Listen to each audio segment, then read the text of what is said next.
दोस्तों, भारत की परमवीर थल सेना ने अपनी युद्ध रणनीति बदल दी है।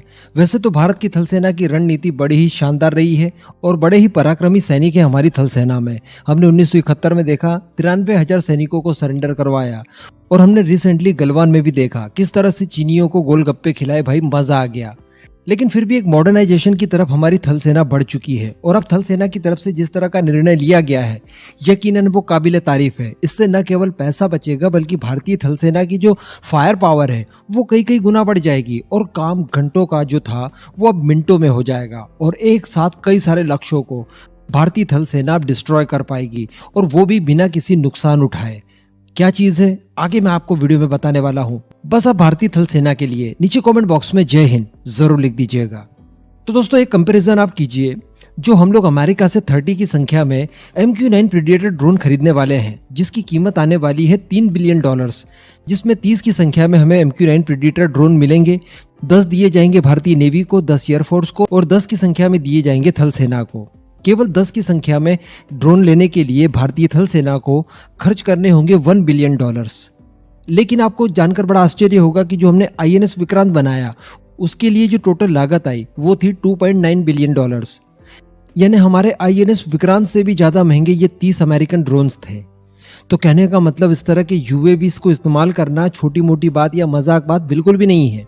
ये बहुत खर्चीला काम है और जिस हिसाब से भारतीय वायुसेना की रिक्वायरमेंट है टू फ्रंट पर, चाइना की तरफ और पाकिस्तान की तरफ, तो इतने अगर हम लोग मेल या हेल क्लास की UAVs को इंडक्ट करेंगे भारतीय सेना में तो ये बहुत महंगे पड़ जाएंगे। दूसरी बात, ये हमें लिमिटेड फायर पावर देंगे क्योंकि एक ड्रोन चाहकर भी कितने वेपन उठा पाएगा। दूसरी बात, आजकल के एयर डिफेंस सिस्टम, मैंने आपको कई बार अलग अलग वीडियोस में बताया कि आर्मेनिया अजरबैजान के युद्ध के दौरान भी रशिया का जो पेंसर एयर डिफेंस सिस्टम है उसने टर्किश ड्रोन को, जो कि इस समय काफी टॉप पर चल रहे हैं, 100% गारंटी के साथ मार गिराया। टर्किश ड्रोन को कई बार इसी रशियन पेंसर एयर डिफेंस सिस्टम ने सीरिया के अंदर भी मार गिराया, जिनकी औसत 64% से भी ज्यादा है। यानी अगर 100 टर्किश ड्रोन अटैक करने के लिए आते हैं और अगर आपके पास रशियन पेंसर एयर डिफेंस सिस्टम है, पेंसर एयर डिफेंस सिस्टम बहुत सारे लोग तो जानते भी नहीं होंगे, S-400 से भी काफी लोकल कैटेगरी का है, उसके बावजूद 100 में से 64 ड्रोन पेंसर एयर डिफेंस सिस्टम मार गिराएगा। तो ये रहा कुछ रिकॉर्ड। बात की जाए अगर चाइनीज ड्रोन्स की, तो चाइना के ड्रोन तो भाई किसी काम की ही नहीं है, लेकिन American drones no doubt number 1 है। रिसेंटली हमने देखा जो अल जवाहिरी को मारा, बड़ा ही शानदार एयर स्ट्राइक किया इसने। इससे पहले कासिम सुलेमानी के टाइम देखा, बड़ा ही शानदार प्रदर्शन किया। साथ में इजरायली ड्रोन, वो भी लाजवाब है, उनकी प्रदर्शन भी हम लोग कई बार देख चुके हैं। लेकिन अगेन ये बहुत महंगे हैं।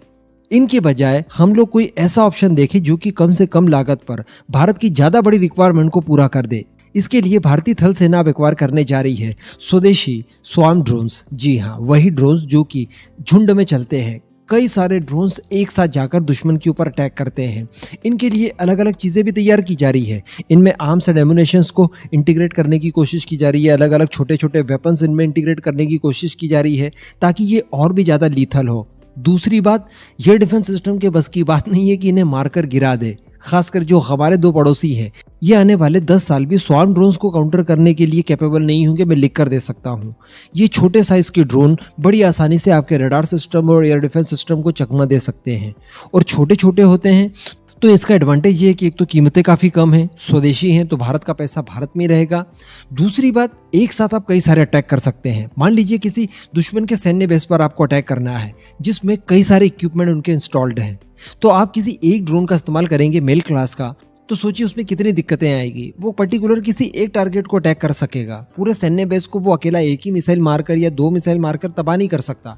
लेकिन स्वार्म ड्रोन्स ऐसे हैं कि बहुत ही कम लागत पर आप कई सारे ड्रोन्स को भेज सकते हैं एक साथ, जो कि अलग अलग टारगेट सेलेक्ट करके अलग अलग एंगल से अटैक कर देंगे, जिनसे कि होगा ये कि इनका हमला 100% गारंटी के साथ होगा। ये अलग अलग एंगल चुनेंगे जिस वजह से ये डिफेंस सिस्टम कंफ्यूज होंगे, इनके रडार सिस्टम ट्रैक नहीं कर पाएंगे और जाकर ये अटैक कर देंगे। तो ये किसी भी मेल क्लास या हेल क्लास के UAV की तुलना में काफ़ी अच्छी फायर पावर आपको प्रदान करते हैं। हालांकि यहाँ पर बताया ये भी जा रहा है कि ऐसा नहीं है कि अब भारतीय थल सेना मेल क्लास की UAVs को इस्तेमाल करेगी ही नहीं, करेगी बिल्कुल। ये मेल क्लास की UAVs भारतीय वायुसेना का हिस्सा हमेशा रहेंगे। इनको और अपग्रेड किया जाएगा, इनके नंबर्स भी बढ़ाए जाएंगे। लेकिन स्वार्म ड्रोन्स को इस समय प्राथमिकता दी जा रही है, जो कि काफ़ी स्मार्ट मूव होगा। ये यकीनन शानदार फैसला है भारतीय थल सेना का।